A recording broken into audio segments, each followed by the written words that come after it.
ಕ್ಷೇತ್ರಂ ಯಚ್ಚ ಯಾದೃಕ್ಚ ಯದ್ವಿಕಾರಿ ಯತಶ್ಚ ಯತ್ ಸ ಚ ಯೋ ಯತ್ಪ್ರಭಾವಶ್ಚ ತತ್ಸಮಾಸೇನ ಮೇ ಶೃಣು. ಋಷಿಭಿರ್ಬಹುಧಾ ಗೀತಂ ಛಂದೋಭಿರ್ವಿವಿಧೈಃ ಪೃಥಕ್ ಬ್ರಹ್ಮಸೂತ್ರಪದೈಶ್ಚೈವ ಹೇತುಮದ್ಭಿರ್ವಿನಿಶ್ಚಿತೈಃ.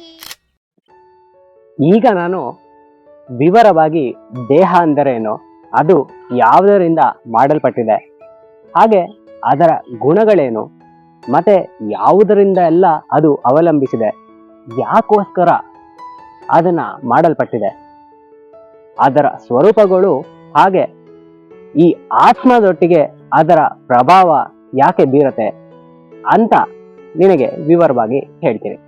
ಈ ದೇಹದ ಬಗ್ಗೆ ಹಲವಾರು ಬುದ್ಧಿವಂತ ಋಷಿಮುನಿಗಳು ವಿಧ ವಿಧವಾದ ಮಂತ್ರಗಳಿಂದ ಮತ್ತೆ ಛಂದಸ್ಸಿನಿಂದ ಅದನ್ನು ವರ್ಣಿಸಿದ್ದಾರೆ.